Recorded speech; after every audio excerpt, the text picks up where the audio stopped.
En las afueras de Ciudad de México, en el barrio de Tacubaya, existió durante décadas un edificio que los habitantes del lugar evitaban mencionar. No estaba en Budapest como algunos rumores confusos sugerían, sino aquí, en tierra mexicana, donde la historia se desarrolló de manera mucho más oscura de lo que cualquiera podría imaginar. Era 1908 y el orfanato de Nuestra Señora de la Misericordia se alzaba imponente entre calles polvorientas y árboles de pirul que parecían llorar sus ramas hacia el suelo. La estructura de cantera gris había sido construida 20 años antes por una orden religiosa europea que buscaba expandir su labor caritativa en tierras novohispanas. Pero algo en ese lugar nunca estuvo bien desde el principio. La directora del orfanato era la hermana Catalina Mendoza, una mujer de rostro severo y manos huesudas que parecían garras cuando sostenía el crucifijo que colgaba de su cuello. Los vecinos la respetaban por su aparente devoción, pero los niños bajo su cuidado conocían otra realidad. 32 huérfanos habitaban aquellos muros fríos, niños olvidados por familias pobres o arrancados de las calles después de la muerte de sus padres por enfermedades o accidentes en las fábricas textiles que abundaban en la zona. Si estás disfrutando esta historia, suscríbete al canal y déjanos un comentario diciéndonos desde dónde nos estás viendo. Tu apoyo nos motiva a seguir trayéndote las historias más escalofriantes. La noche del 14 de octubre de 1908 comenzó como cualquier otra. Los niños cenaron su escaso pozole aguado y fueron enviados a los dormitorios comunales al toque de las 8 de la noche, cuando las campanas de la iglesia cercana resonaron en el aire húmedo que anticipaba la temporada de lluvias. Hermana Catalina recorrió los pasillos con su lámpara de aceite, verificando que cada niño estuviera en su catre de metal oxidado, cubierto apenas con una cobija delgada que poco protegía del frío que se colaba por las ventanas rotas. Sus pasos resonaban contra el piso de losetas mientras murmuraba oraciones en latín. Una costumbre que aterrorizaba a los más pequeños, porque su voz tomaba un tono gutural, como si no fuera completamente humana. Entre los niños había un muchacho de 13 años llamado Mateo Reyes, quien había llegado al orfanato hacía apenas 6 meses después de que su padre muriera aplastado por la maquinaria de la fábrica de hilados de Contreras. Mateo era diferente a los demás.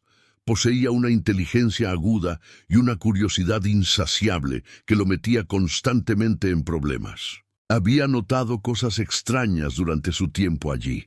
Los extraños símbolos tallados en las vigas del techo del sótano, las manchas oscuras en el piso de la capilla que nunca se limpiaban completamente, y sobre todo, las desapariciones ocasionales de niños que hermana Catalina explicaba diciendo que habían sido adoptados por familias ricas que preferían el anonimato. Aquella noche, Mateo no podía dormir. El aire pesaba diferente, cargado de una electricidad que le erizaba la piel. Desde su catre podía ver hacia el pasillo a través de la puerta entreabierta del dormitorio de los varones. La luz de las velas en los candelabros de pared proyectaba sombras danzantes que parecían tener vida propia. Escuchó el sonido de pasos múltiples, no solo los de hermana Catalina, sino otros más pesados, como de botas militares contra la piedra. Se incorporó lentamente, tratando de no despertar a los otros 11 niños que compartían el cuarto con él. Lo que vio a continuación quedó grabado en su memoria con la claridad brutal de las pesadillas que no se olvidan jamás. Por el pasillo avanzaban 5 figuras vestidas con túnicas negras que arrastraban por el suelo, sus rostros ocultos bajo capuchas profundas. Hermana Catalina los guiaba, pero su postura era diferente, sumisa, casi reverencial. Portaba un candelabro de plata con velas rojas que despedían un humo denso y aromático, como de copal mezclado con algo más dulzón y enfermizo. Los enmascarados entraron primero al dormitorio de las niñas, y Mateo escuchó el sonido de telas rasgándose y un canto gutural en un idioma que no reconocía, algo anterior al español y al náhuatl, algo que parecía hacer vibrar las paredes mismas del edificio. Los gritos comenzaron minutos después. No eran gritos de dolor físico exactamente, sino algo peor, como si arrancaran las almas directamente de los cuerpos de las niñas. Mateo quiso correr, pero sus piernas no respondían, paralizadas por un terror ancestral que le gritaba que si se movía, si hacía el más mínimo ruido, sería el siguiente. Observó cómo llevaban a las 20 niñas, una por una, algunas desmayadas, otras luchando inútilmente contra los brazos que las sujetaban con fuerza inhumana. Pasaron frente a su puerta, tan cerca que pudo oler el incienso y algo más, un hedor a carne quemada y metal oxidado que le revolvió el estómago. Cuando llegaron al dormitorio de los varones, Mateo cerró los ojos y se hizo el dormido, controlando su respiración a pesar de que su corazón latía tan fuerte que estaba seguro de que lo escucharían. Sintió las manos frías sobre su brazo, tirando de él hacia arriba. Abrió los ojos fingiendo confusión y miedo genuinos, lo cual no requirió ninguna actuación. Uno de los encapuchados lo examinó durante lo que pareció una eternidad, su rostro oculto en las sombras, pero sus ojos visibles, brillando con un color ámbar antinatural, como los de un coyote en la oscuridad. Finalmente, el hombre negó con la cabeza y lo soltó bruscamente, haciéndolo caer de nuevo sobre el catre. Los llevaron a todos al sótano. Ese lugar prohibido del que hermana Catalina siempre decía que era solo un almacén de provisiones, pero Mateo sabía que era mucho más. Había conseguido colarse allí una vez hacía 3 semanas, y lo que vio lo había perseguido en sus sueños desde entonces. Un círculo tallado en el suelo de piedra, símbolos que parecían moverse cuando no los mirabas directamente, y cadenas oxidadas colgando de las paredes con manchas oscuras que solo podían ser sangre seca de décadas de antigüedad. Los encapuchados colocaron a los niños en un círculo perfecto alrededor del símbolo central. Mateo fue puesto entre un niño de apenas 5 años llamado Pablito, quien lloraba llamando a su madre muerta, y una niña de 10 años, Rosario, cuya respiración era tan rápida que parecía a punto de desmayarse. Hermana Catalina se ubicó en el centro del círculo, y por primera vez Mateo la vio sonreír, una expresión que transformó completamente su rostro severo en algo monstruoso, revelando dientes demasiado puntiagudos para ser humanos y una lengua oscura que parecía bifurcada en la punta. El ritual comenzó con el canto. Los 5 encapuchados y hermana Catalina entonaron palabras que hacían eco no solo en el sótano, sino en algún lugar más profundo, como si el edificio entero fuera una cámara de resonancia para algo que escuchaba desde muy lejos o muy abajo. Las velas en los candelabros colocados en los vértices del círculo ardieron con llamas verdes que no producían calor sino frío, un frío que penetraba los huesos y hacía visible el aliento de todos los niños aterrorizados. Mateo observó cómo el símbolo en el suelo comenzaba a brillar con luz propia, líneas de un rojo incandescente que se extendían como venas bajo la piel de la piedra. El aire se volvió denso, casi líquido, y respirar requería esfuerzo consciente. Algunos de los niños más pequeños comenzaron a convulsionar, sus ojos revolviéndose hacia atrás, mostrando solo lo blanco, mientras de sus bocas brotaba una sustancia negra y viscosa que caía al suelo y era absorbida por el círculo como si la piedra tuviera sed. Entonces apareció. No surgió de ningún lugar físico, sino que simplemente comenzó a existir en el centro del círculo, junto a hermana Catalina. Era una figura que la mente se negaba a procesar completamente, una presencia que dolía mirar directamente. Tenía forma vagamente humanoide, pero desproporcionada, con extremidades demasiado largas que terminaban en dedos como raíces retorcidas. Su rostro, si es que se le podía llamar así, era una máscara cambiante de todas las expresiones de sufrimiento humano simultáneamente. Cuando habló, lo hizo sin mover lo que podría ser una boca, y su voz resonó directamente en las mentes de todos los presentes, prometiendo poder, eternidad y conocimientos prohibidos a cambio de las almas inocentes que le ofrecían. Hermana Catalina se arrodilló ante la entidad, extendiendo sus manos en súplica, mientras los encapuchados comenzaron a caminar entre los niños, marcando sus frentes con un líquido negro que quemaba como ácido. Cuando llegaron a Mateo, él hizo algo que ni siquiera había planeado conscientemente. Escupió al encapuchado más cercano y comenzó a rezar. No las oraciones que le habían enseñado en el orfanato, sino las que su abuela le había susurrado en su lengua náhuatl antes de morir. Invocaciones a los viejos dioses que habían protegido estas tierras mucho antes de que llegaran los conquistadores y sus santos europeos. El efecto fue inmediato y dramático. La entidad en el centro del círculo se retorció como si las palabras de Mateo fueran cuchillos físicos. Los encapuchados retrocedieron y hermana Catalina gritó una orden en ese idioma incomprensible. Pero algo había cambiado en el balance del ritual. Los símbolos en el suelo comenzaron a parpadear erráticamente y grietas finas aparecieron en la piedra, de las cuales brotaba una luz blanca cegadora que contrastaba violentamente con el rojo enfermizo del círculo. Lo que sucedió después es difícil de explicar con palabras que tengan sentido en el mundo normal. El sótano pareció expandirse y contraerse simultáneamente, las paredes alejándose hasta el infinito, mientras se comprimían para aplastarlos a todos. Mateo sintió como si su cuerpo estuviera siendo estirado en múltiples direcciones a la vez, cada átomo de su ser gritando en agonía silenciosa. Escuchó las voces de los otros niños, pero distorsionadas, como si vinieran de muy lejos o de muy cerca, superpuestas unas sobre otras en una cacofonía demencial. Y entonces, tan repentinamente como había comenzado, todo se detuvo. Mateo abrió los ojos sin recordar cuándo los había cerrado y se encontró solo en el sótano. Las velas seguían ardiendo, ahora con llamas normales de color amarillo. El círculo en el suelo estaba roto, sus líneas interrumpidas como si algo hubiera explotado desde dentro.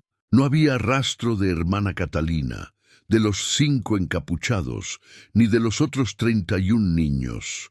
Solo quedaban sus ropas, abandonadas en los lugares exactos donde habían estado parados momentos antes, como si los cuerpos que las llenaban se hubieran evaporado dejando solo las telas vacías. Mateo subió las escaleras del sótano con piernas temblorosas. Cada paso un esfuerzo monumental contra el shock que amenazaba con consumirlo. El orfanato estaba completamente silencioso, un silencio antinatural que presionaba contra los oídos como algodón húmedo. Recorrió los pasillos vacíos, pasando frente a los dormitorios donde los catres estaban perfectamente tendidos, como si nadie los hubiera usado esa noche. En el comedor, la mesa larga seguía puesta para el desayuno que nunca sería servido, los platos de peltre alineados con precisión militar. Llegó a la oficina de hermana Catalina, cuya puerta estaba entreabierta. La habitación estaba en desorden, algo inusual para una mujer tan obsesionada con el orden.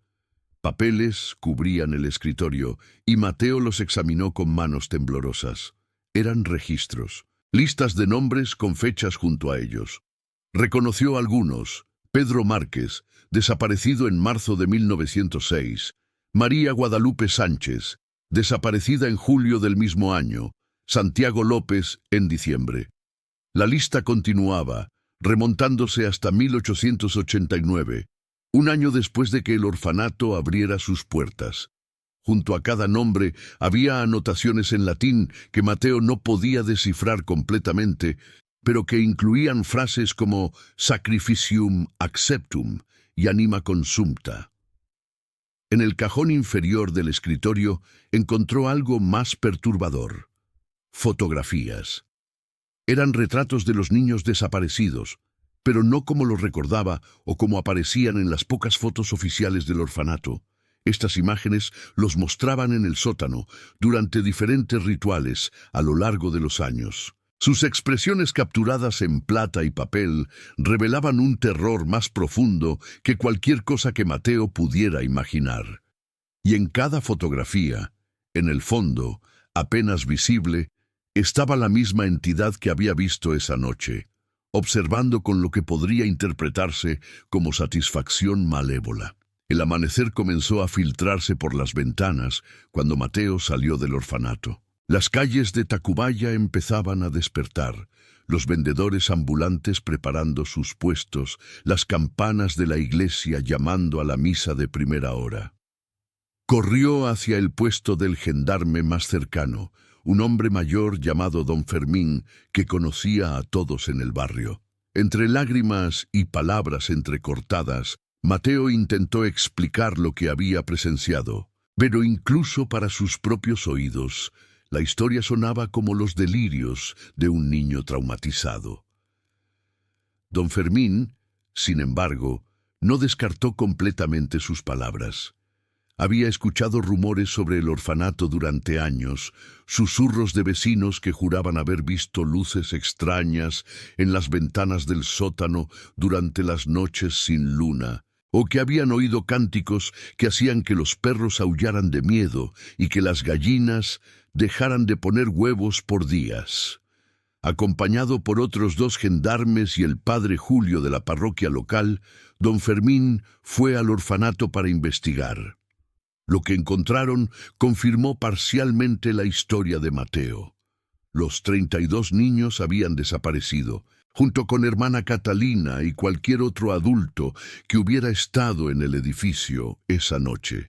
En el sótano descubrieron el círculo roto y los símbolos extraños tallados en la piedra, así como las ropas abandonadas que Mateo había descrito. Pero lo más perturbador fue lo que encontraron cuando levantaron las losas del suelo, siguiendo las grietas que el ritual interrumpido había creado.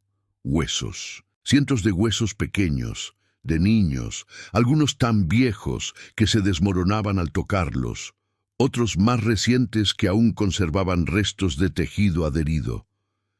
La investigación oficial que siguió fue una farsa diseñada para calmar a la población sin revelar verdades demasiado perturbadoras. Las autoridades porfiristas, obsesionadas con proyectar una imagen de México como país moderno y civilizado, no podían admitir que en la capital existía un culto que había sacrificado niños durante casi 20 años. El informe final declaró que había habido un incendio que consumió el orfanato y causó la muerte de todos sus ocupantes. Explicación que cualquiera que visitara el edificio intacto podía ver que era mentira, pero que fue aceptada por la prensa y repetida hasta convertirse en la versión oficial. Mateo fue enviado a vivir con una tía lejana en Coyoacán, pero la experiencia lo había cambiado irrevocablemente. Comenzó a tener visiones, momentos en los que podía ver más allá del velo de la realidad normal y percibir las presencias que acechaban en los rincones oscuros del mundo. Veía a los otros niños del orfanato, o lo que quedaba de ellos, atrapados en algún lugar entre la existencia y la nada, sus voces llamándolo en sus sueños, rogándole que encontrara una forma de liberarlos del pacto que los había consumido. Durante los siguientes meses, Mateo se obsesionó con entender qué había sucedido realmente aquella noche. Comenzó a frecuentar las librerías de viejo en el centro de la ciudad, buscando textos sobre ocultismo y rituales prohibidos. Fue así como conoció a don Sebastián Iturriaga, un anciano librero que había sido profesor de teología antes de ser excomulgado por la Iglesia por sus investigaciones sobre herejías antiguas. Don Sebastián reconoció algo en el muchacho, una marca invisible que solo aquellos que habían rozado lo sobrenatural podían percibir.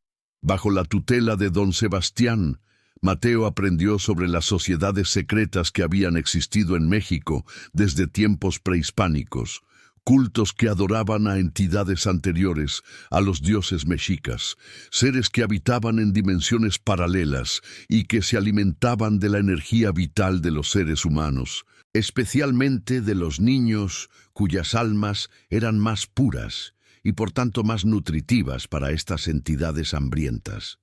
Descubrió que hermana Catalina no había sido la líder del culto, sino simplemente una servidora, una sacerdotisa de un orden mucho más antiguo que tenía ramificaciones en toda América Latina y Europa.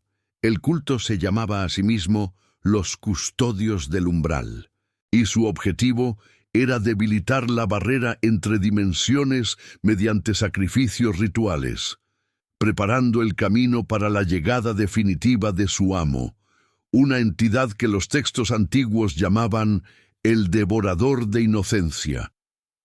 Cada niño sacrificado era una grieta más en el muro que separaba nuestro mundo del suyo, y el ritual de octubre de 1908 había sido planeado como el evento culminante, el sacrificio final que abriría completamente el portal. Pero algo había salido mal. Las oraciones de Mateo en náhuatl no habían sido simplemente palabras vacías, sino invocaciones reales que habían llamado a fuerzas protectoras que aún vigilaban estas tierras. La interrupción del ritual había creado un desequilibrio, atrapando a todos los participantes, tanto victimarios como víctimas, en un limbo dimensional del cual no podían escapar.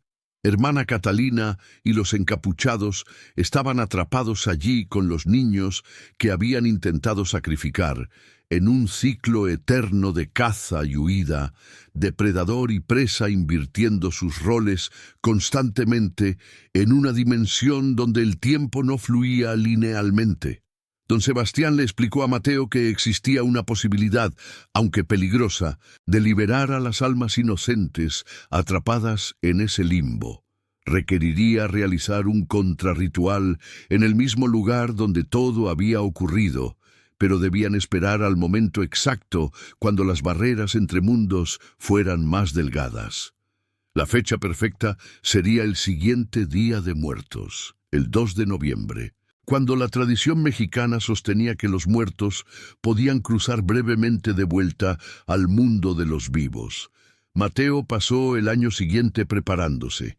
Aprendió rituales de protección, memorizó invocaciones en lenguas antiguas y reunió los objetos necesarios para el contrarritual: sal de manantiales sagrados, copal bendecido por curanderos tradicionales, obsidiana tallada según patrones prehispánicos y, lo más importante, su propia sangre voluntariamente ofrecida, lo opuesto al sacrificio forzado que el culto había practicado. La noche del 2 de noviembre de 1909, Mateo regresó al orfanato abandonado, acompañado por don Sebastián y otros 3 hombres que el librero había reclutado, antiguos miembros de cofradías secretas, que habían jurado proteger el equilibrio entre los mundos. El edificio había permanecido vacío durante todo el año, convertido en leyenda urbana que los niños del barrio se contaban para asustarse mutuamente. Las autoridades habían colocado candados en las puertas y ventanas, pero Mateo encontró fácilmente la forma de entrar por el mismo pasadizo secreto que había descubierto meses antes cuando exploraba buscando respuestas. El interior del orfanato había cambiado. No físicamente, las paredes y pisos seguían siendo los mismos, pero había algo diferente en el aire, una cualidad espesa y expectante, como si el edificio mismo estuviera respirando, esperando. Las sombras eran más oscuras de lo que deberían ser y se movían con independencia de cualquier fuente de luz.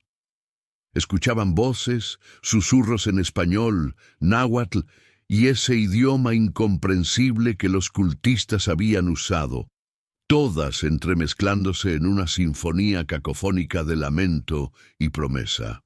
Descendieron al sótano, donde el círculo roto aún era visible en el suelo, aunque ahora las grietas brillaban tenuemente con luz azulada en la oscuridad. Don Sebastián dirigió la preparación del espacio, creando un nuevo círculo que englobaba al antiguo, pero con símbolos diferentes, protectores en lugar de invocadores. Colocaron velas en los puntos cardinales y encendieron braseros de copal, cuyo humo aromático llenó rápidamente el espacio subterráneo. Mateo se ubicó en el centro, exactamente donde había estado hermana Catalina un año antes. Cerró los ojos y comenzó a recitar las palabras que había memorizado, invocaciones que pedían permiso a los guardianes del mundo de los muertos para que liberaran a las almas atrapadas injustamente. Mientras hablaba, se hizo un corte en la palma de la mano con un cuchillo de obsidiana y dejó que su sangre cayera sobre el círculo roto, no como sacrificio para alimentar a entidades hambrientas, sino como ofrenda voluntaria para sanar la herida entre dimensiones.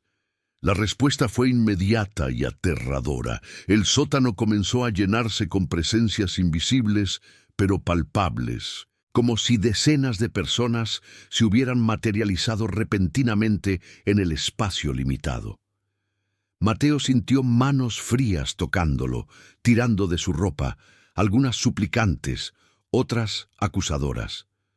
Abrió los ojos y vio lo que había estado temiendo y esperando: los espíritus de los niños desaparecidos, manifestándose como sombras translúcidas, con ojos brillantes, que contenían siglos de sufrimiento comprimido en el tiempo distorsionado del limbo donde habían estado atrapados.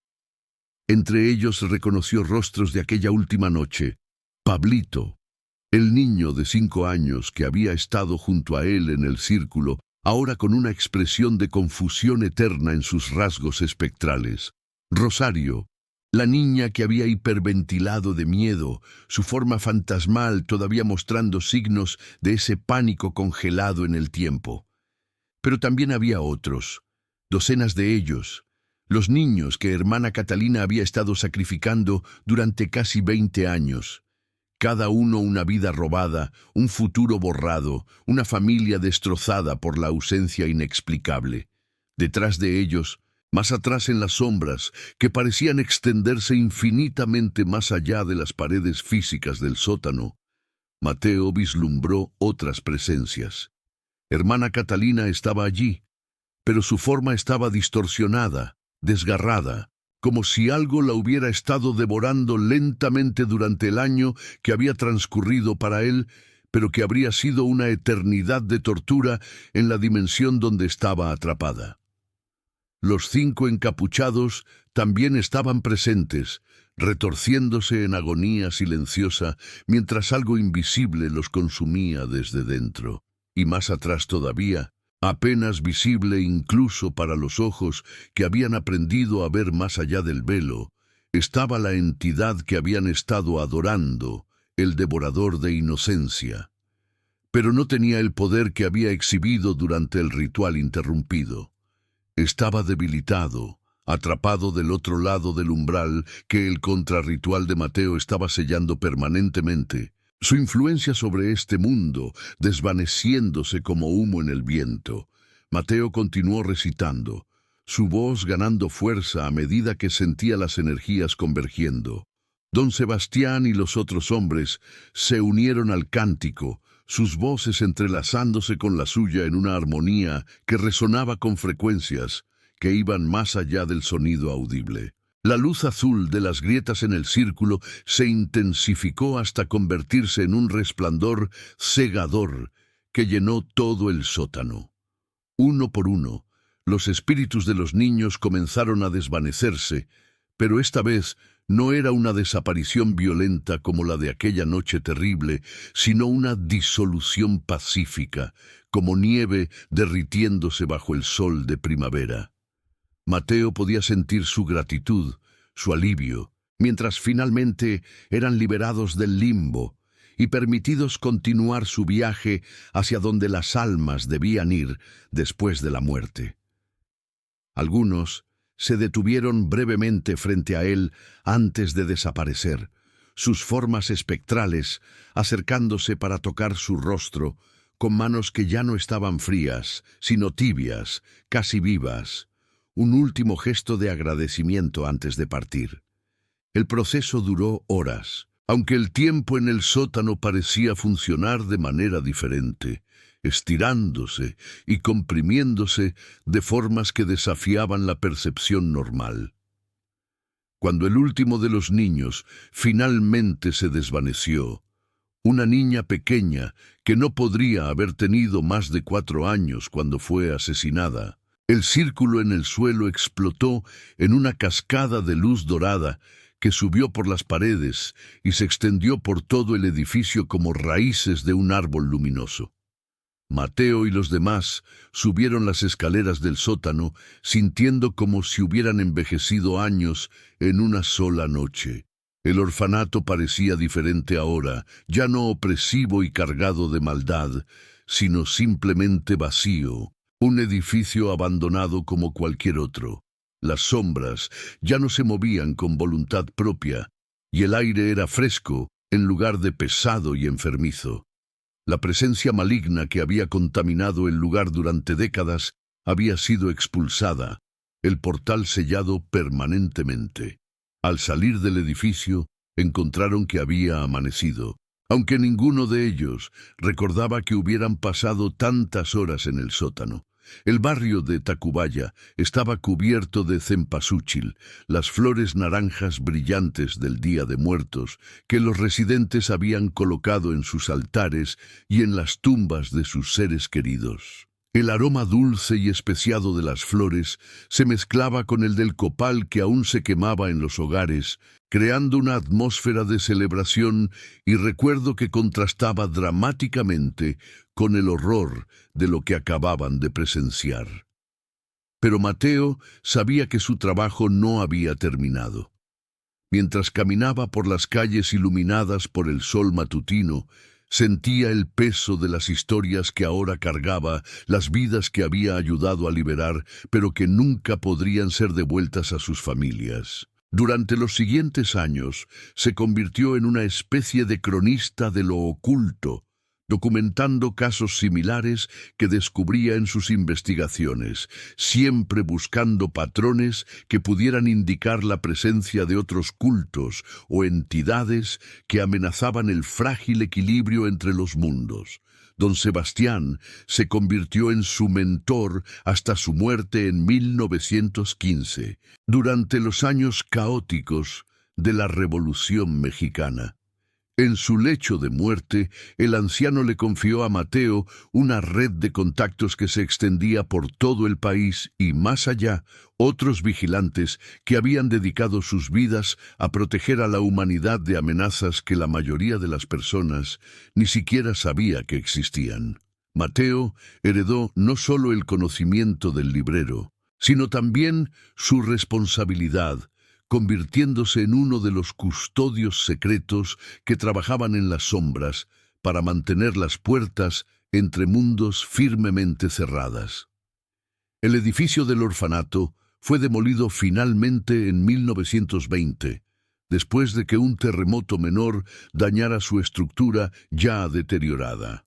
Los trabajadores que participaron en la demolición reportaron experiencias extrañas. Herramientas que desaparecían y reaparecían en lugares imposibles, voces de niños riendo y jugando que venían de secciones del edificio que ya habían sido derribadas, y una sensación generalizada de ser observados por presencias invisibles pero benévolas.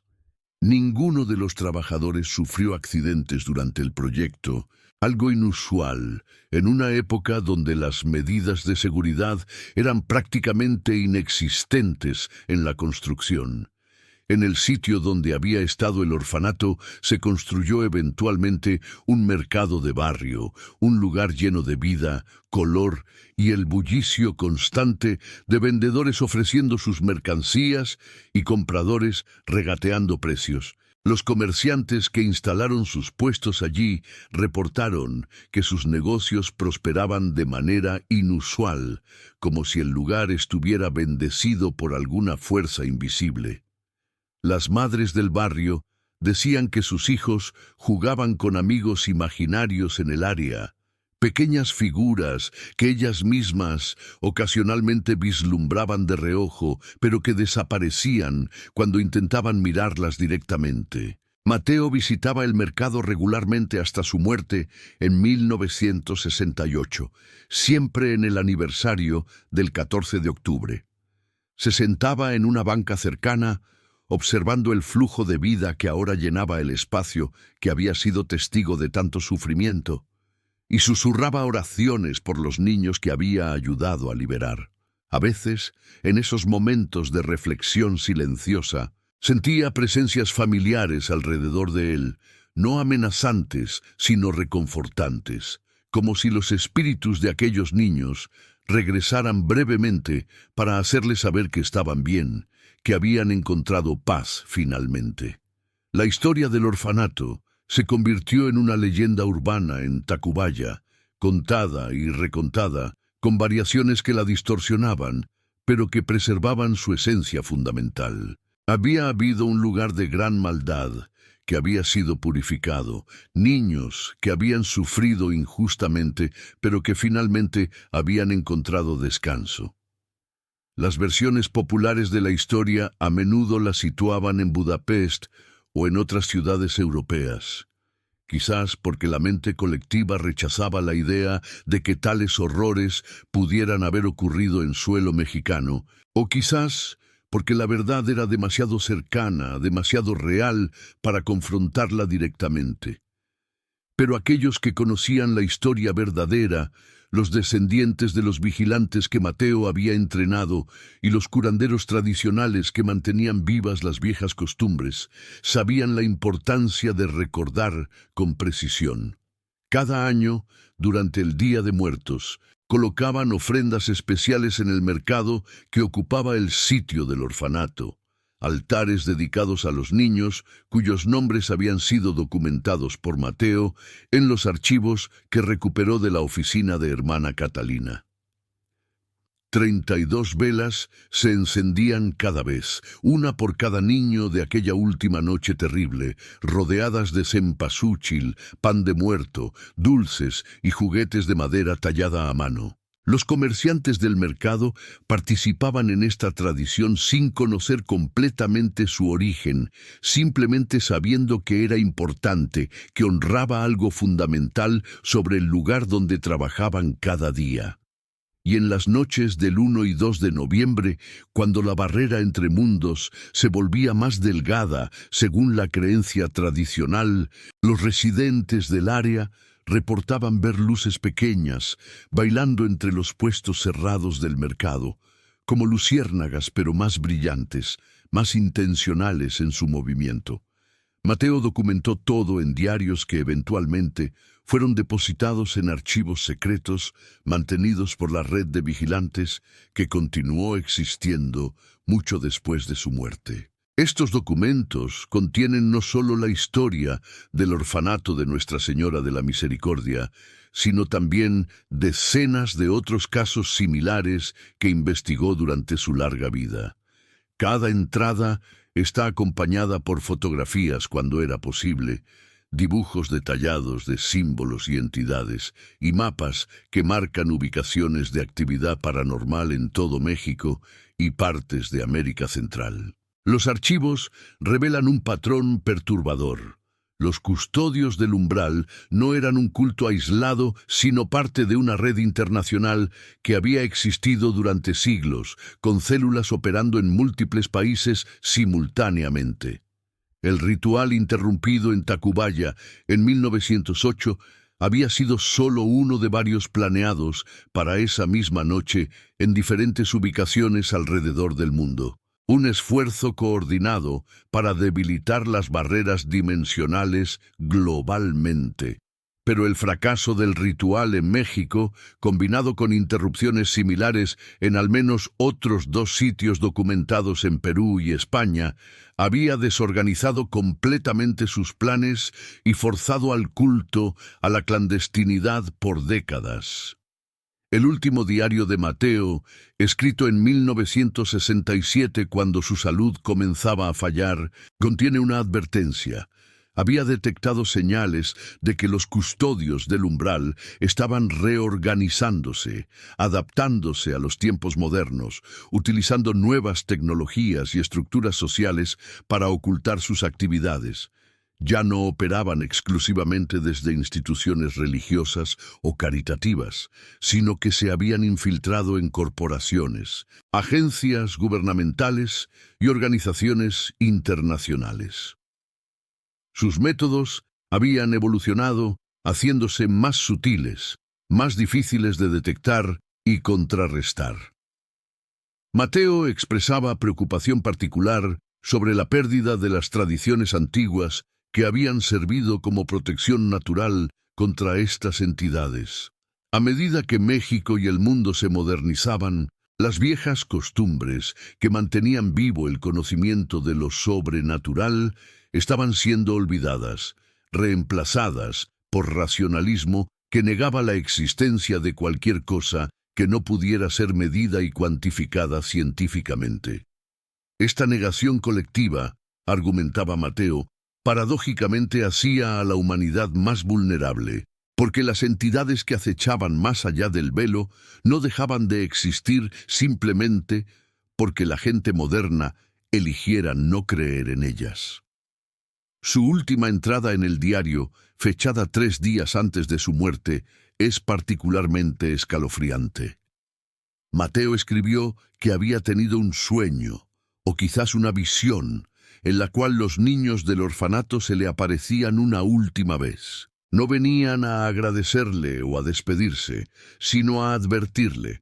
Le mostraron imágenes de un futuro donde los portales entre mundos se abrirían de nuevo, no por rituales antiguos realizados en sótanos oscuros, sino por la arrogancia humana que manipulaba fuerzas que no comprendía completamente en nombre del progreso y el conocimiento. Los niños le mostraron laboratorios donde científicos perforaban las barreras de la realidad sin saber lo que esperaba al otro lado. Instalaciones militares donde se desarrollaban armas que usaban energías dimensionales sin considerar las consecuencias. Y peor aún, grupos de personas que deliberadamente buscaban contacto con entidades del otro lado, creyendo ingenuamente que podían controlar o negociar con seres que habían existido desde antes de que la humanidad aprendiera a usar herramientas. Mateo terminó su diario con una súplica a quien fuera que eventualmente lo leyera.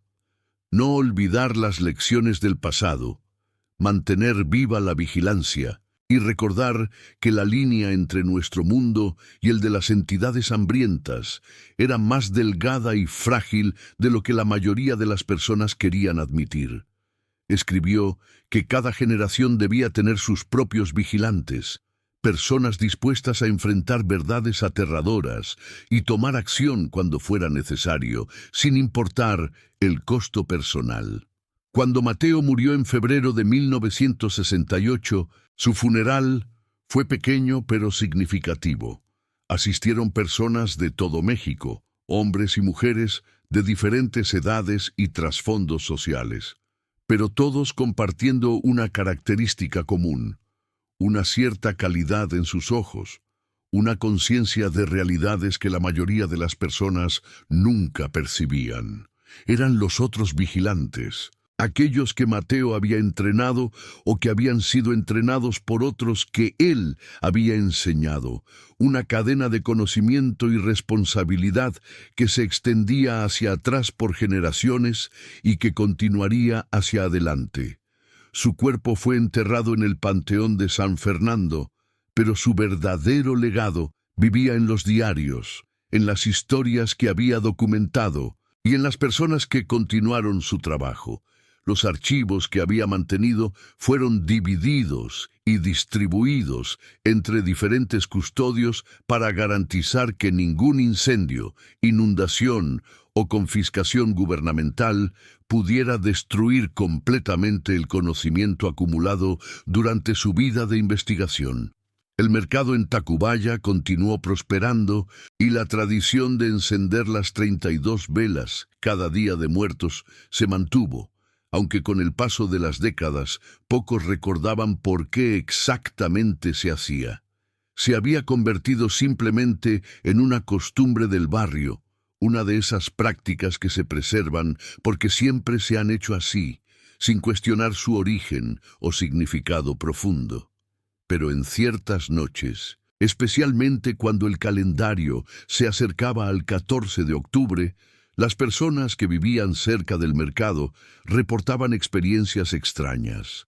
Escuchaban risas de niños jugando en las calles a altas horas de la madrugada, cuando cualquier padre responsable tendría a sus hijos en cama. Veían sombras pequeñas corriendo entre los puestos cerrados del mercado, figuras que se desvanecían cuando se les enfocaba una luz directamente. Los perros del barrio aullaban sin razón aparente, mirando fijamente hacia el mercado como si vieran algo que los humanos no podían percibir. Estas manifestaciones no eran malignas como las que habían plagado el orfanato durante su existencia. Eran residuales, ecos de las vidas que habían sido robadas, pero que ahora descansaban en paz, recordatorios de que el lugar había sido testigo tanto de gran maldad como de gran redención. Los espíritus de los niños no estaban atrapados, sino que elegían visitar ocasionalmente el sitio de su liberación, quizás para asegurarse de que lo que les había sucedido no fuera olvidado completamente. En 2008, el centenario de los eventos de aquella noche terrible, un grupo de historiadores locales investigando leyendas urbanas de Tacubaya tropezó con referencias al orfanato de Nuestra Señora de la Misericordia en archivos municipales. Los registros oficiales eran escasos y contradictorios, como si alguien hubiera intentado deliberadamente borrar la existencia del lugar de la historia. Pero encontraron suficiente documentación fragmentada para confirmar que el orfanato había existido realmente, que 32 niños habían desaparecido en una sola noche sin explicación satisfactoria y que el edificio había sido abandonado inmediatamente después. Los historiadores publicaron sus hallazgos en una revista académica local, especulando sobre posibles explicaciones mundanas. Quizás un secuestro masivo para el comercio de esclavos que todavía existía clandestinamente en la época, o un incendio que las autoridades porfiristas habían ocultado para evitar pánico público, o incluso una evacuación de emergencia debido a una epidemia que fue mantenida en secreto para proteger la reputación de la ciudad. Ninguna de estas teorías explicaba completamente los hechos, pero eran más aceptables que considerar alternativas sobrenaturales. El artículo atrajo la atención de algunos de los vigilantes modernos, descendientes de aquellos que Mateo había entrenado. Reconocieron los patrones en la historia fragmentada que los historiadores habían desenterrado y decidieron que era tiempo de revelar más de la verdad, aunque no toda. Contactaron a los investigadores y les proporcionaron acceso a algunos de los diarios de Mateo, los que contenían información histórica, pero que omitían los detalles más perturbadores sobre las entidades dimensionales y los rituales específicos. La historia revisada que emergió de esta colaboración era más completa pero aún incompleta, un compromiso entre verdad y discreción, diseñado para honrar la memoria de las víctimas sin proporcionar un mapa para aquellos que pudieran intentar replicar los horrores del pasado. Se documentó la existencia de Hermana Catalina y su culto. Se identificó a muchas de las víctimas por nombre y se reconoció el papel de Mateo Reyes, como el único sobreviviente de aquella noche y posteriormente como investigador de lo paranormal. Esta versión revisada de la historia fue eventualmente incorporada en tours de leyendas urbanas que se volvieron populares en Ciudad de México durante los años 2010. Guías entusiastas llevaban grupos de turistas curiosos al mercado de Tacubaya, relatando la historia del orfanato maldito, donde todos los niños habían desaparecido una noche, aunque usualmente ubicaban los eventos incorrectamente en Budapest para añadir un aire de exotismo europeo a la narrativa. Los vigilantes modernos permitían esta distorsión, entendiendo que a veces la mejor manera de preservar una verdad peligrosa era esconderla dentro de una ficción aceptable. Mientras los turistas tomaban fotografías y los guías entretenían con versiones dramatizadas de los eventos, los verdaderos custodios del conocimiento continuaban su trabajo en las sombras, monitoreando las señales que Mateo había advertido que vendrían, preparándose para las amenazas que sabían que eventualmente se materializarían. Porque la lucha no había terminado en 1909, cuando Mateo selló el portal en el sótano del orfanato. Eso había sido solo una batalla en una guerra que había estado en curso durante milenios y que continuaría mientras existieran entidades más allá del velo que codiciaran lo que la humanidad poseía: vida, conciencia y, sobre todo, inocencia. Los niños seguían siendo los objetivos preferidos de estas entidades, no solo porque sus almas eran más puras, sino porque robar la inocencia y el potencial de una vida joven era el acto de maldad más concentrado posible en el universo, una ofrenda que abría puertas y debilitaba barreras. Los vigilantes modernos habían detectado actividades preocupantes en los últimos años. Casos de desapariciones de niños con patrones similares a los del orfanato, símbolos extraños apareciendo en lugares improbables, y reportes de fenómenos inexplicables que sugerían que los custodios del umbral o grupos similares, con agendas igualmente oscuras, estaban activos nuevamente. La tecnología moderna, paradójicamente, facilitaba sus operaciones en algunas formas, permitiendo coordinación y comunicación secreta, mientras que la incredulidad general de la población proporcionaba cobertura perfecta.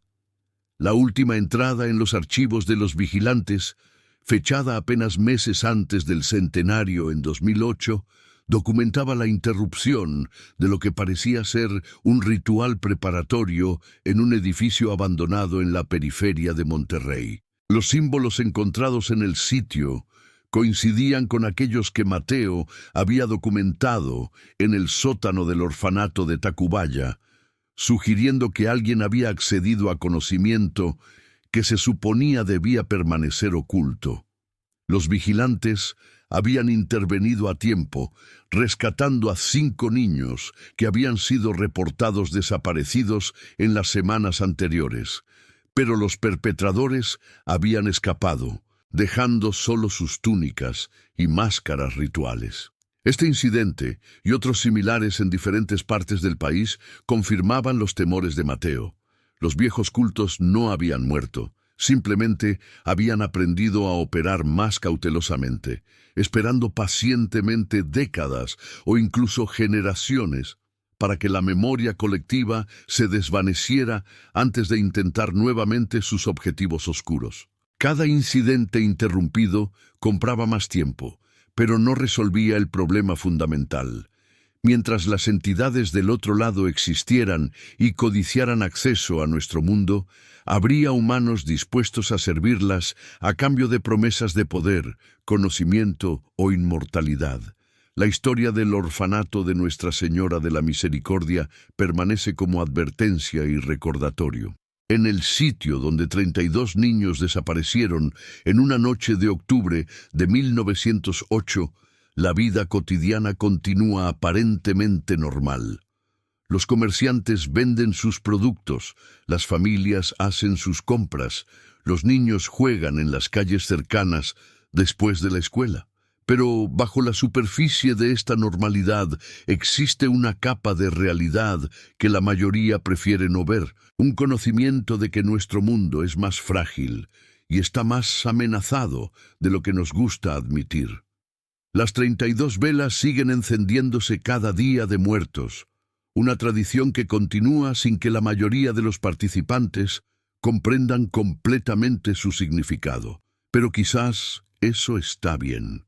Quizás no todos necesitan conocer toda la verdad sobre lo que acecha en las sombras. Quizás es suficiente que algunos recuerden, que algunos vigilen, que algunos estén preparados para actuar cuando sea necesario.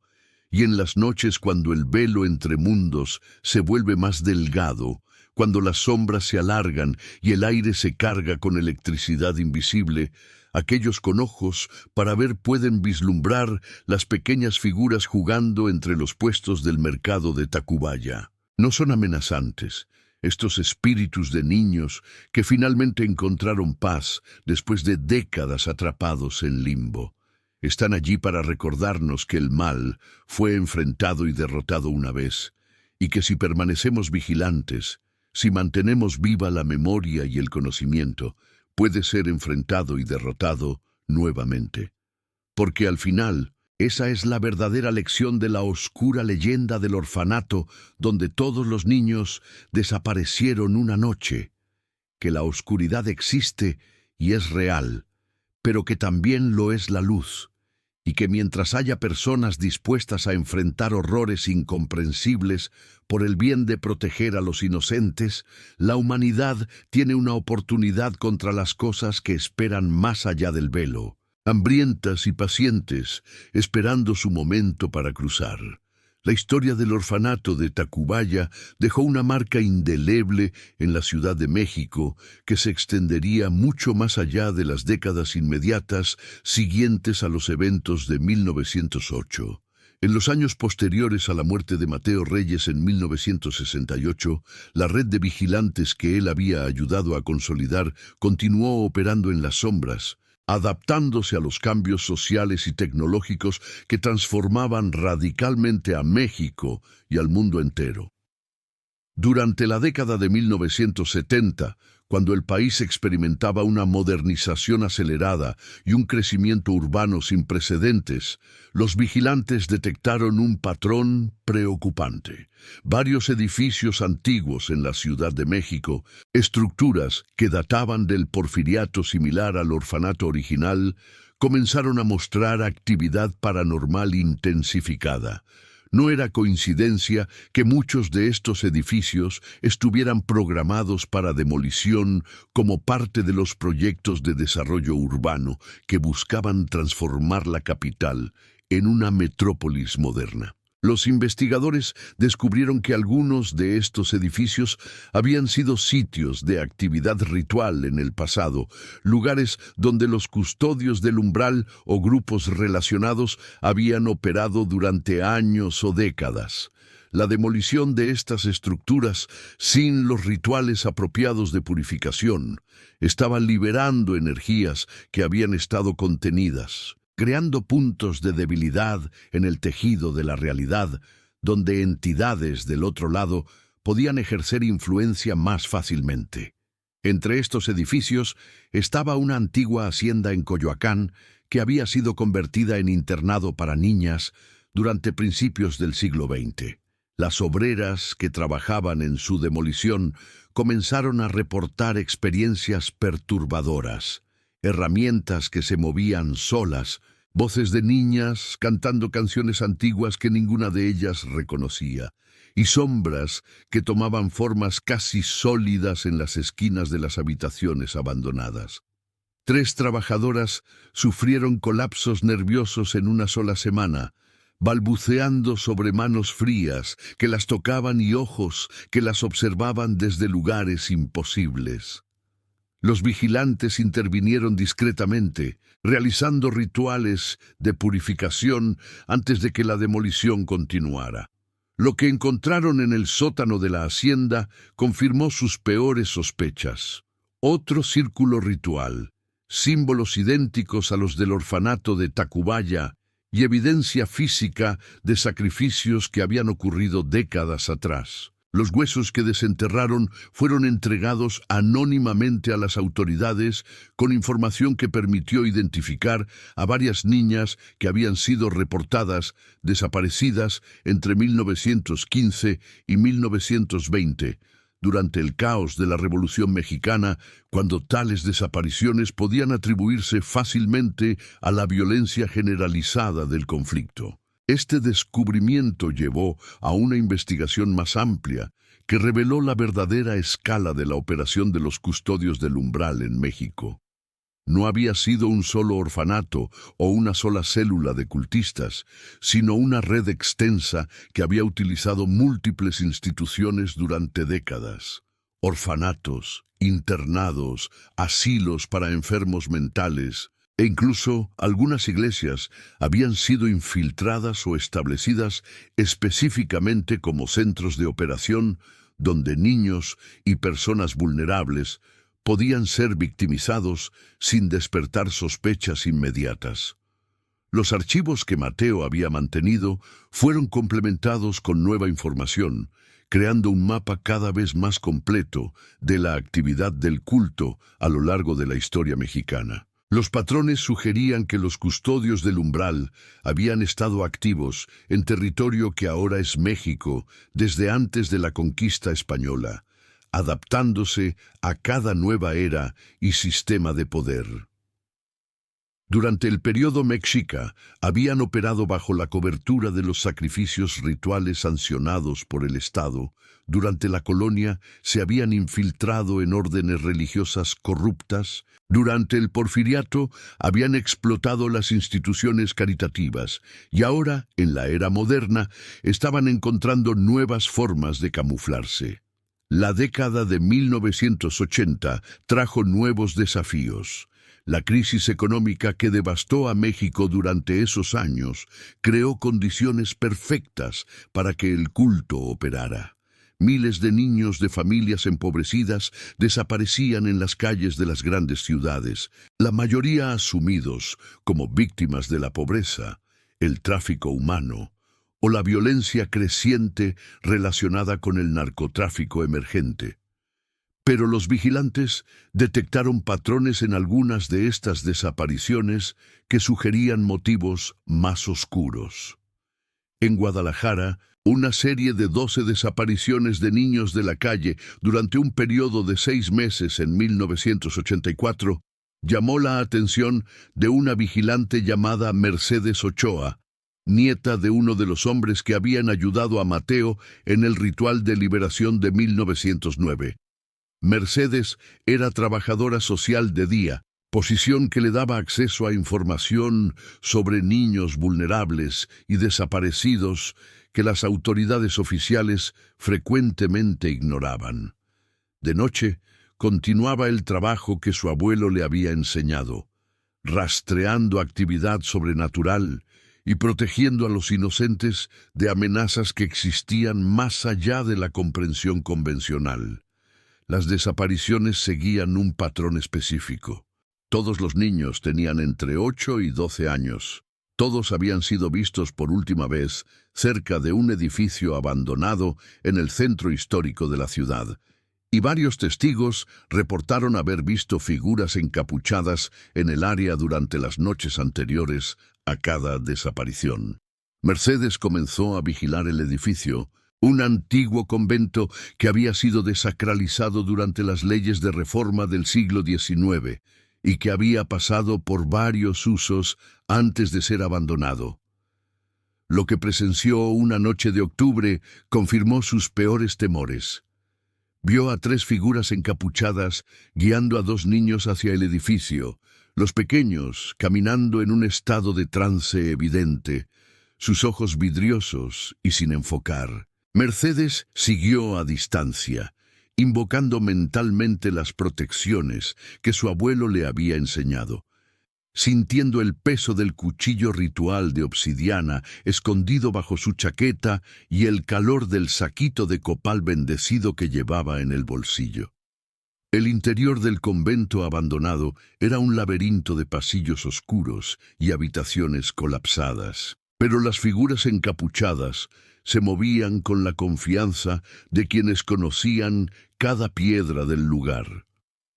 Mercedes la siguió hasta una capilla oculta en el nivel más bajo del edificio, accesible solo a través de un pasaje secreto detrás de lo que alguna vez había sido el altar principal.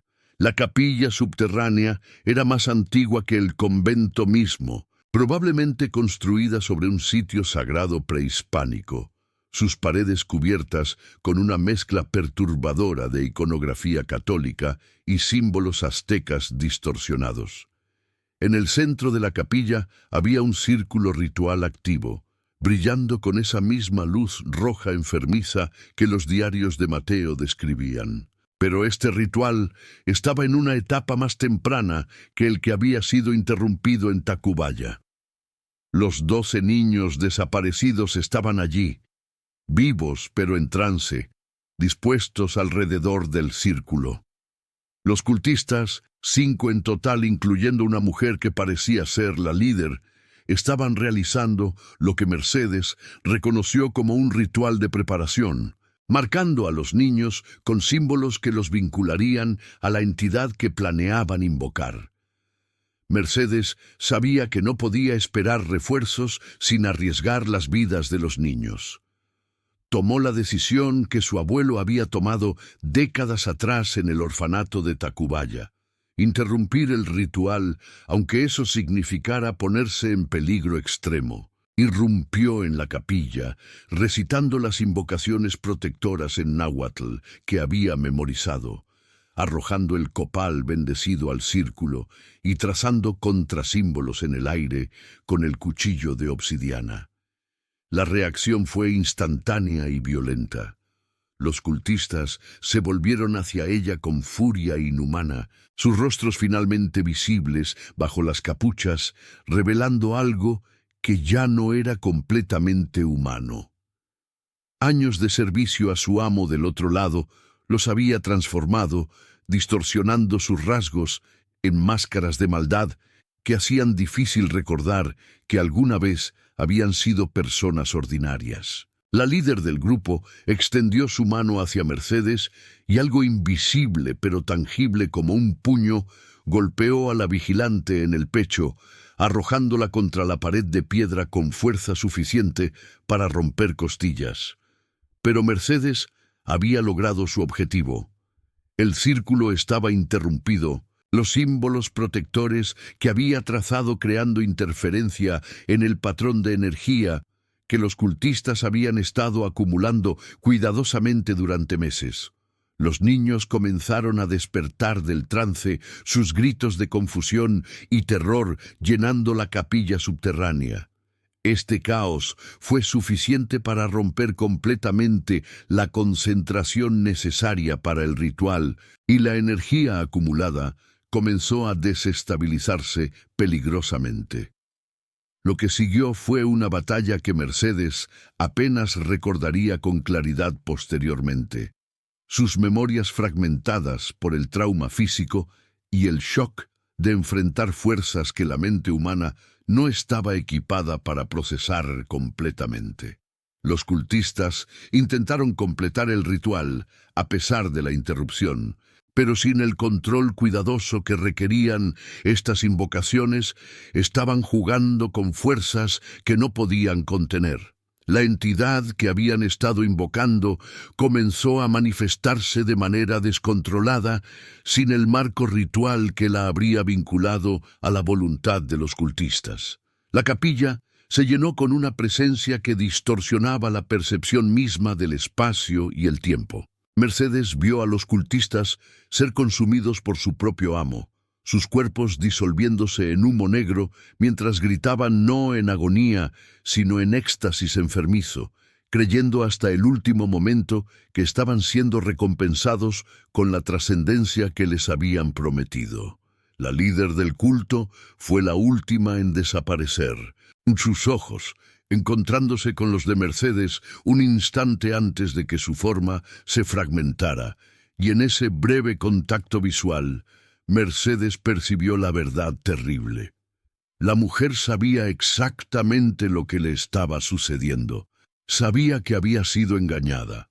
Pero incluso en ese momento de comprensión final no sentía arrepentimiento sino solo rabia por no haber logrado completar su objetivo. Mercedes usó los últimos vestigios de su fuerza para reunir a los niños aterrorizados y guiarlos fuera de la capilla antes de que la estructura entera colapsara. La manifestación descontrolada de la entidad estaba destabilizando los cimientos mismos del edificio, piedras de siglos de antigüedad, agrietándose y cayendo mientras algo que no debería existir en este plano dimensional forcejeaba contra las leyes de la física que intentaban expulsarlo. Salieron del convento apenas momentos antes de que la sección donde estaba la capilla subterránea se derrumbara completamente, sellando el sitio bajo toneladas de escombros. Los niños fueron devueltos a las calles de las cuales habían sido tomados, sus memorias del tiempo en cautiverio borradas por el trauma o quizás por algo más. Una misericordia involuntaria de haber estado tan cerca de lo sobrenatural que sus mentes simplemente se negaban a retener los recuerdos. Mercedes pasó 2 semanas en el hospital recuperándose de costillas rotas, contusiones severas y lo que los doctores no podían explicar completamente, una especie de shock nervioso que la dejaba temblando y sudando cada vez que cerraba los ojos y veía destellos de la entidad que había presenciado. Este incidente en Guadalajara se convirtió en un caso de estudio para los vigilantes modernos, un recordatorio de que los viejos enemigos seguían activos y peligrosos. Pero también demostró que las técnicas que Mateo había documentado y refinado seguían siendo efectivas, que la interrupción de rituales podía lograrse si se actuaba con decisión y conocimiento suficiente, aunque el costo personal pudiera ser alto. Durante los años 90 y principios de los 2000, los vigilantes establecieron una red más formal de comunicación, utilizando las nuevas tecnologías de Internet para compartir información de manera más eficiente mientras mantenían la seguridad operacional. Crearon bases de datos encriptadas que registraban actividad sospechosa, símbolos observados y patrones de desapariciones que pudieran indicar actividad cultista. Esta modernización les permitió detectar y responder a amenazas más rápidamente, interrumpiendo varios rituales en etapas tempranas antes de que pudieran cobrar víctimas. Pero con cada éxito venía el conocimiento inquietante de cuántos casos no detectaban, cuántos rituales posiblemente se completaban en lugares remotos o bajo coberturas tan perfectas que ni siquiera los vigilantes más dedicados podían penetrar. México era un país vasto con millones de niños en situaciones vulnerables, y los vigilantes eran pocos, envejeciendo y constantemente buscando reclutar y entrenar a la siguiente generación que continuaría el trabajo cuando ellos ya no pudieran.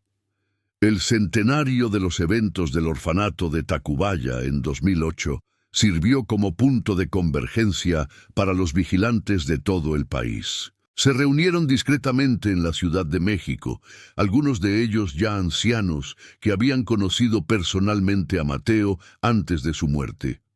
Otros de generaciones más jóvenes que solo conocían su legado a través de los diarios y las enseñanzas transmitidas. Realizaron una ceremonia privada en el mercado que ahora ocupaba el sitio del orfanato, renovando su compromiso de proteger a los inocentes y mantener sellados los portales entre mundos. Durante esta reunión, compartieron información que reveló un patrón perturbador. En los años previos al centenario, había habido un incremento notable en la actividad cultista, no solo de los custodios del umbral, sino también de otros grupos con ideologías y metodologías diferentes, pero con el mismo objetivo fundamental, debilitar las barreras entre dimensiones y facilitar la entrada de entidades del otro lado. Era como si el aniversario mismo tuviera significado para estas entidades y sus servidores, como si los eventos de 1908 hubieran creado una especie de resonancia temporal que alcanzaba su punto más fuerte exactamente 100 años después.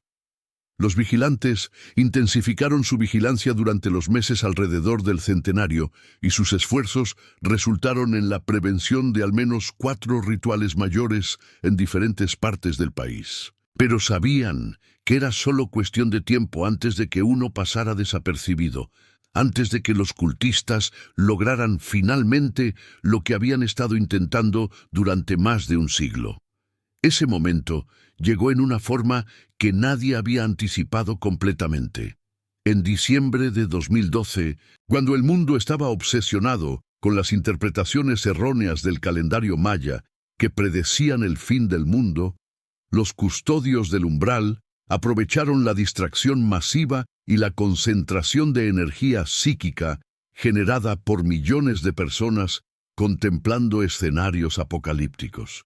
No era el fin del mundo lo que los cultistas buscaban, sino una transformación, un adelgazamiento permanente del velo entre mundos que permitiría a sus amos ejercer influencia continua sobre la realidad material.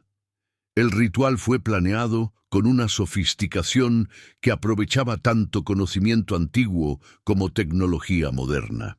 En lugar de un solo sitio, coordinaron invocaciones simultáneas en múltiples ubicaciones alrededor de México, creando un patrón geométrico que abarcaba todo el país. Cada sitio era un lugar de poder, donde las barreras dimensionales eran naturalmente más delgadas debido a eventos históricos, geografía inusual o concentraciones de actividad ritual previa. Los vigilantes detectaron algunos de estos sitios y lograron interrumpir los rituales allí, pero eran demasiado pocos para cubrir todas las ubicaciones simultáneamente. En al menos 3 sitios, los rituales se completaron. Las consecuencias no fueron tan dramáticas como las del orfanato de Tacubaya en 1908. No hubo desapariciones masivas ni manifestaciones obviamente sobrenaturales, pero algo fundamental había cambiado. El velo entre mundos había sido adelgazado permanentemente en esos lugares, creando puntos de sangrado donde la realidad era más fluida, donde lo imposible se volvía posible con más facilidad.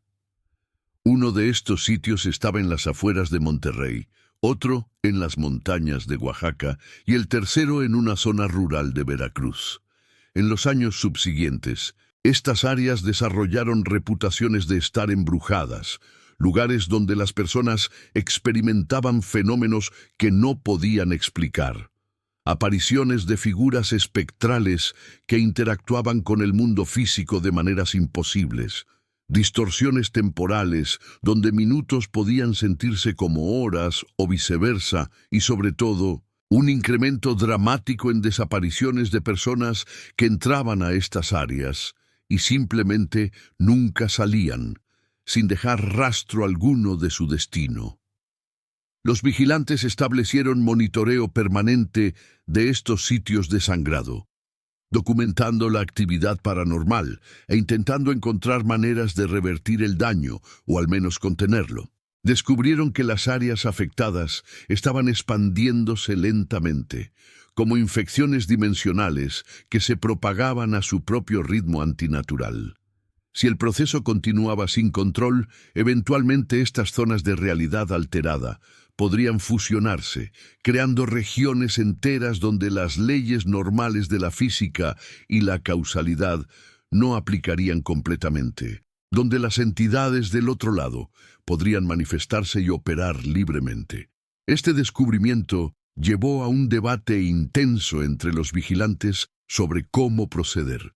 Algunos argumentaban que era tiempo de hacer pública la amenaza, de revelar a las autoridades y al mundo en general la existencia de estos peligros sobrenaturales y solicitar recursos y apoyo para combatirlos. Otros Sostenían que tal revelación causaría pánico masivo y probablemente sería descartada como locura, mientras que simultáneamente alertaría a los cultistas sobre cuánto sabían los vigilantes de sus operaciones.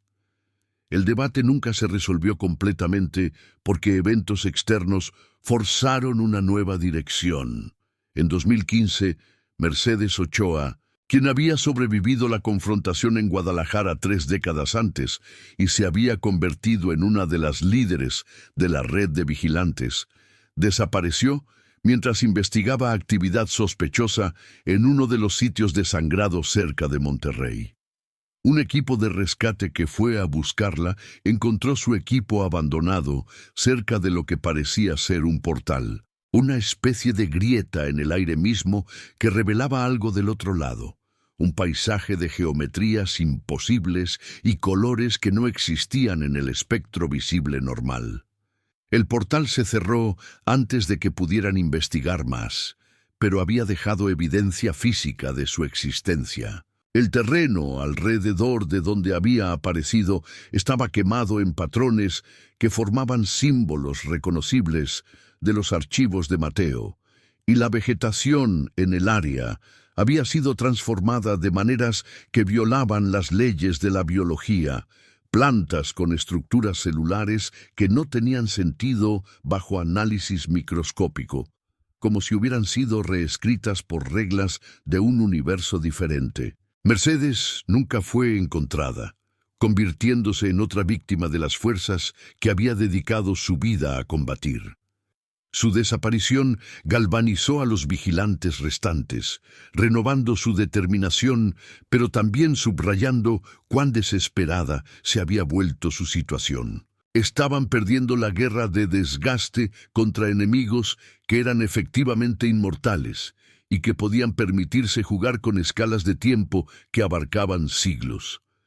En los años más recientes, desde 2020 en adelante, ha habido desarrollos que sugieren tanto razones para esperanza como para preocupación renovada. Por un lado, una nueva generación de vigilantes ha emergido, jóvenes que traen perspectivas frescas y habilidades tecnológicas que los mayores no poseen. Han logrado infiltrar comunidades en línea donde los cultistas reclutan, interrumpiendo sus esfuerzos y rescatando a potenciales víctimas antes de que sean completamente indoctrinadas. Por otro lado, los mismos cultistas han evolucionado también. Han comenzado a utilizar las redes sociales y el Internet oscuro para coordinar sus actividades globalmente con una eficiencia sin precedentes.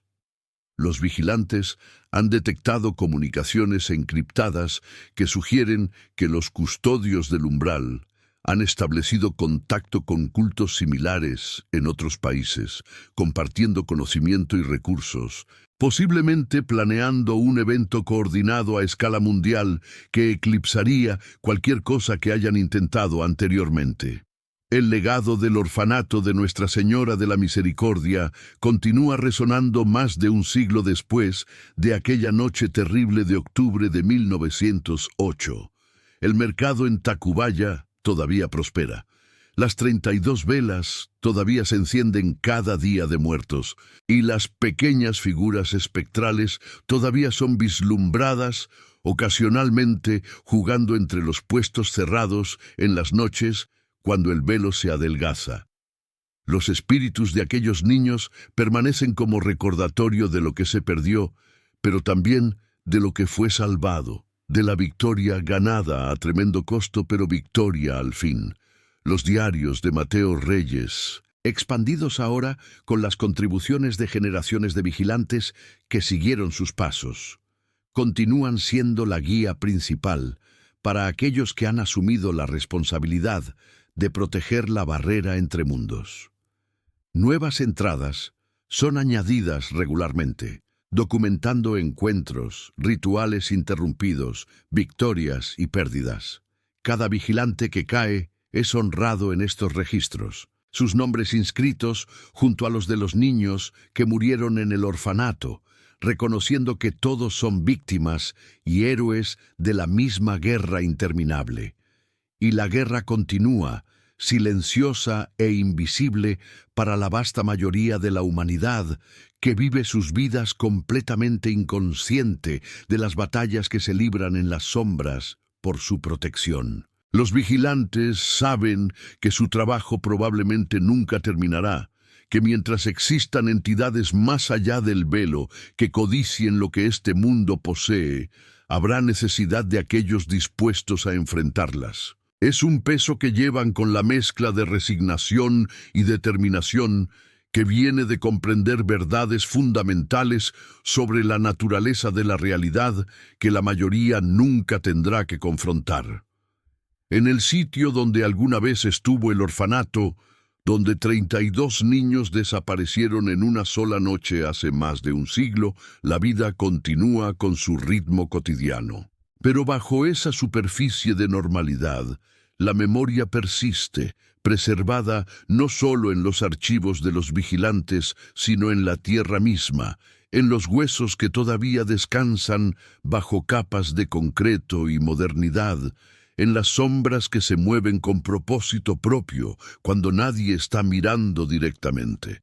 La historia del orfanato es una entre muchas, un capítulo en una narrativa mucho más larga que se extiende hacia atrás, al principio de la civilización humana, y hacia adelante a un futuro incierto. Es una historia de horror y esperanza entrelazados, de maldad enfrentada por valor ordinario, transformado en extraordinario por la necesidad. Y es una historia que debe ser recordada, no con todos sus detalles perturbadores que podrían servir como manual para aquellos con intenciones oscuras, pero sí en su esencia fundamental. Que el mal existe, que la vigilancia eterna es el precio de la seguridad, y que mientras haya quienes recuerden y vigilen, la humanidad tiene una oportunidad contra las cosas que esperan en la oscuridad más allá del velo, pacientes e inmortales, esperando su momento para cruzar.